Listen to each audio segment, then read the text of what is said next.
Thinking of visiting the Kennicott Mines National Historic Landmark, which is steeped in a rich and fascinating history?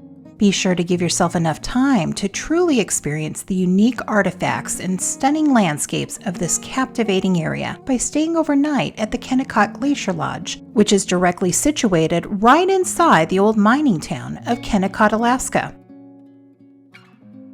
Hi, I'm Tiffany from Destination for Vacation.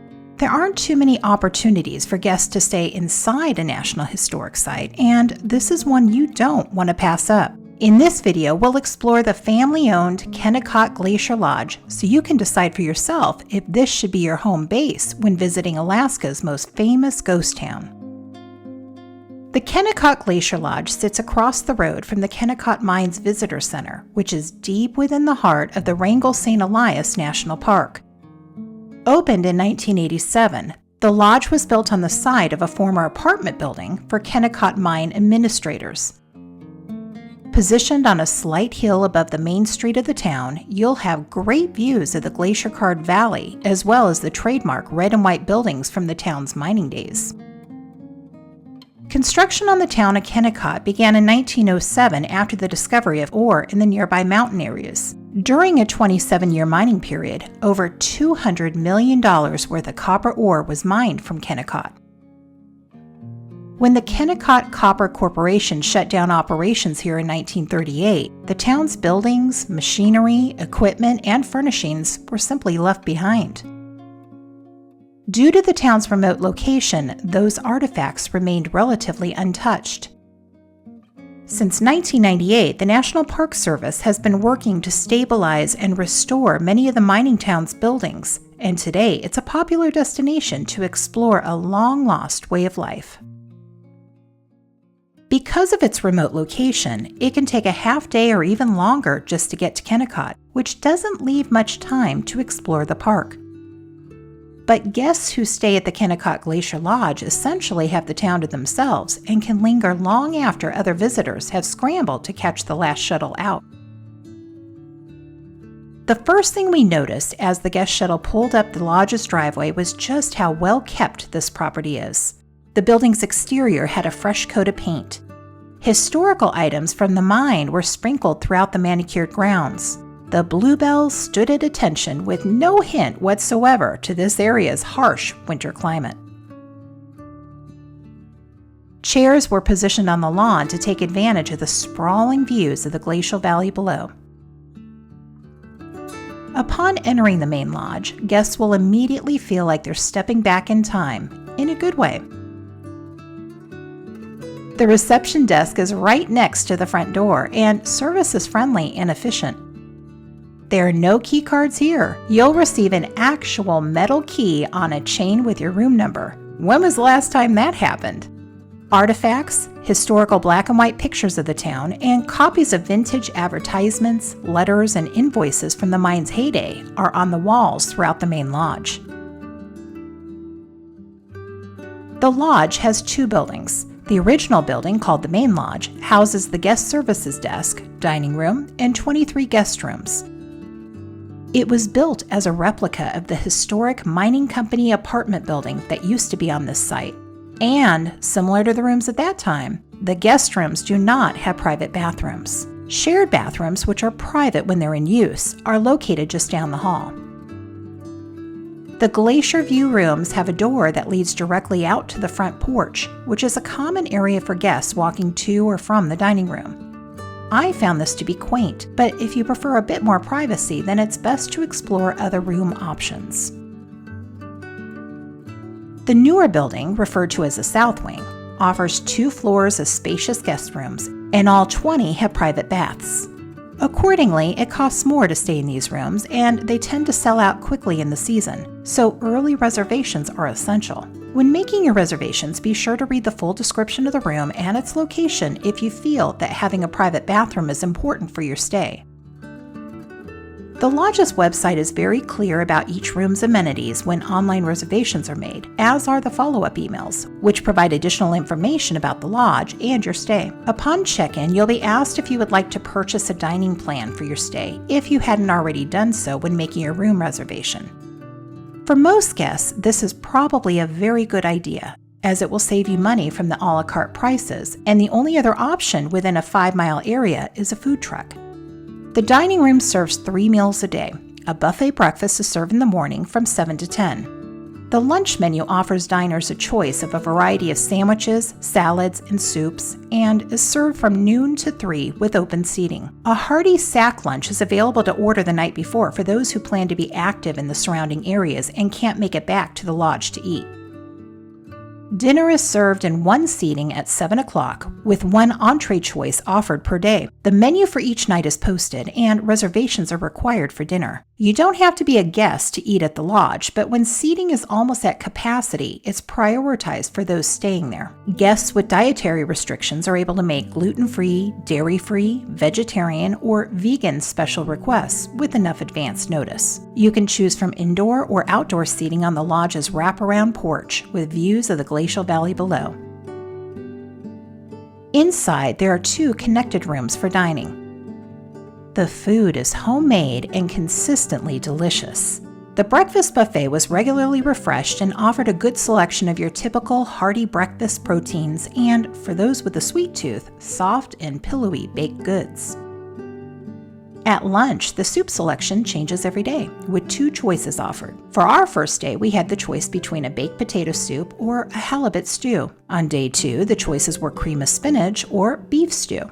The lunch menu has a fixed selection of salads, sandwiches, and a burger, varying only by the one chef's special offered each day.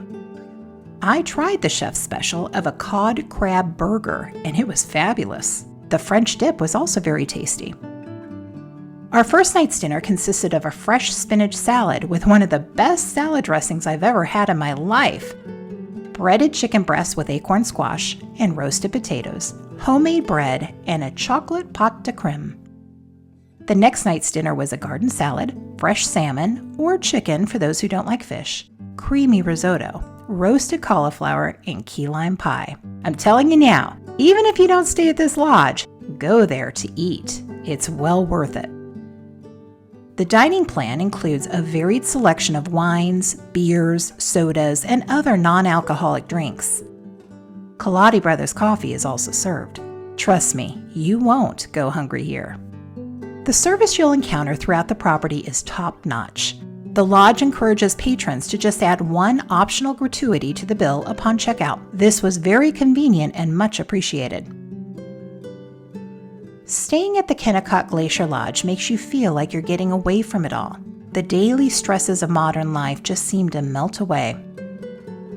To encourage guests to step away from the constant technology distractions that seem to barrage everyone these days, the rooms do not have phones, TVs, or internet service. This allows guests to immerse themselves in the quiet, natural beauty of their surroundings. TVs are provided in the property's common areas for those wishing to watch DVDs about Alaska.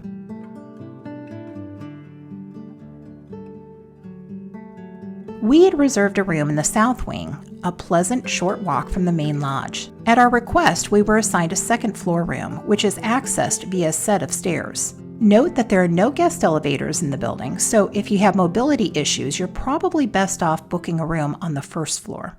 The room was good-sized and carpeted, with 2 queen-size beds, a dresser, a nightstand, and a recliner.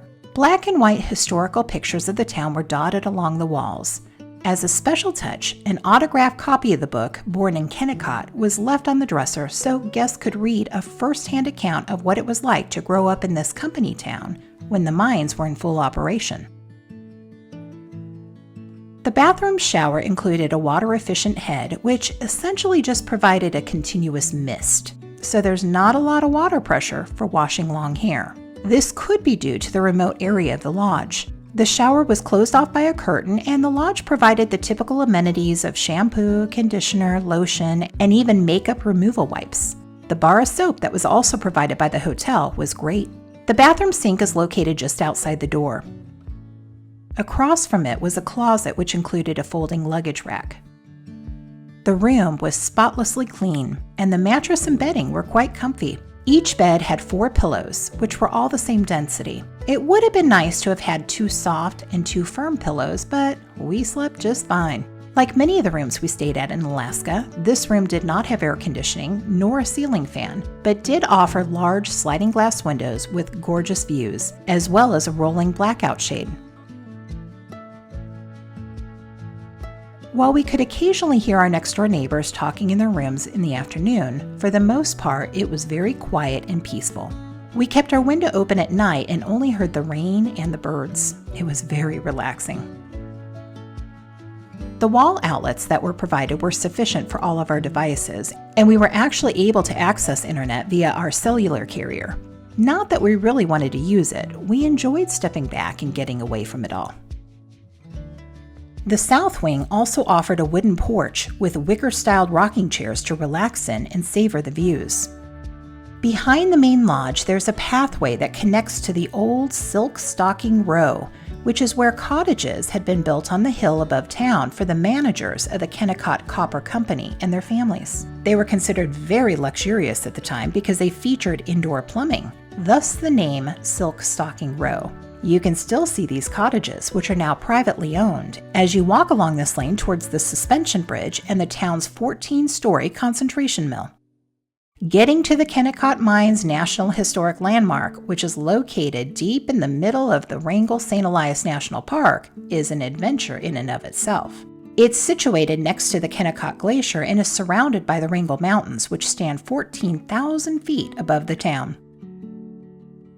You can choose to drive or fly in.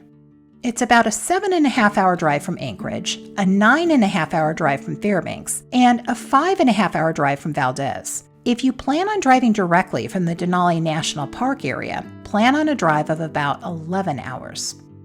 The last 60 miles of the drive between Chitina and McCarthy is on a state-maintained gravel road that was built right on top of the train tracks of the old company-owned Copper River and Northwestern Railroad, once nicknamed the Can't Run and Never Will Railroad.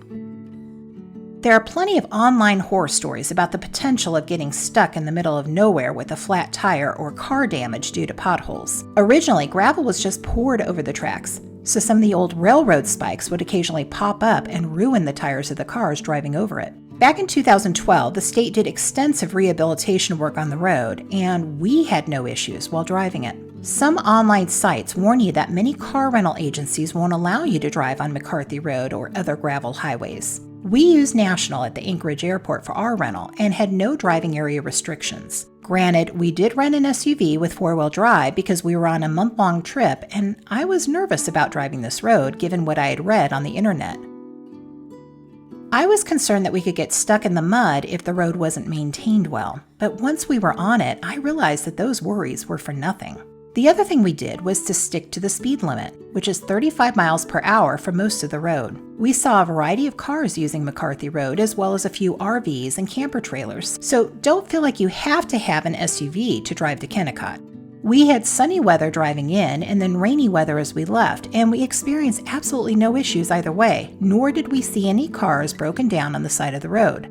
But I will say that we drove this road early in the season, in June. My understanding is that the state refreshes the gravel of the road in spring as the tourist season starts up, and then one more time during the summer before the tourist season starts to wind down. So if you're driving the road closer to late August, there may be more potholes than what we experienced.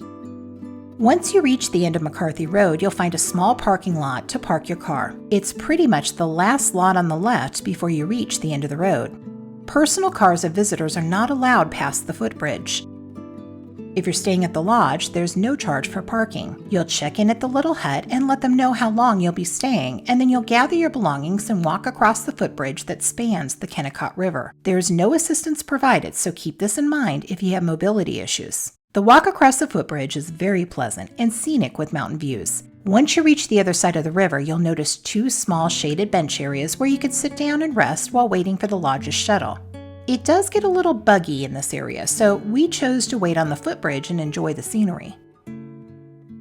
A complimentary shuttle van is provided by the lodge on the hour from noon to 8 p.m., at least at the time of this recording, to transfer you the 5 miles up the hill to the lodge. That 5 miles will take about 15 to 20 minutes because it's on a one-way, unpaved road. clean and roomy vans are used to navigate the road, and you'll be dropped off at the lodge where your room is located. If you'll be arriving between 8 and 9 p.m., you'll need to arrange shuttle transportation directly with the lodge well in advance. There's a $50 charge for this service. Visitors arriving after 9 p.m. are pretty much out of luck, as no shuttle service is provided by the lodge until the next day at 8. It's about a 5-mile trip uphill with plenty of critters around, so not very walkable if you arrive in the middle of the night with your suitcases. Our waiter at the lodge's dining room said that most guests choose to fly in. It's about a 2-hour flight from Anchorage or a 25-minute flight from Chitina. Wrangell Mountain Air offers 3 flights a day between Chitina and McCarthy, soaring through a couple of mountain passes, so you'll have spectacular views as you fly right over the Kennicott Glacier and land on the gravel airport strip that's conveniently located between the town of McCarthy and Kennecott. The lodge shuttle van offers complimentary service to and from the airstrip for lodge guests. What is it that binds us to one place like no other? For me, that place is Kennecott. Perhaps it's the uniqueness of its magnificent, rugged surroundings, or maybe the imaginings of a long-lost way of life. Whatever it is, my only regret about staying at the Kennicott Glacier Lodge was just how quickly our time there seemed to pass by. As a traveler, you can only hope to find destinations that make you want to return even before you've left. Kennicott Glacier Lodge's charming accommodations, delicious food, and warm hospitality, all provided in the midst of a once-in-a-lifetime setting that seems frozen in time, will make your stay unforgettable. It is truly an experience like no other. Thanks for joining me today. Consider watching some of Destination for Vacation's other videos about Alaska, linked here. Until then, here's hoping that your next adventure is just around the corner.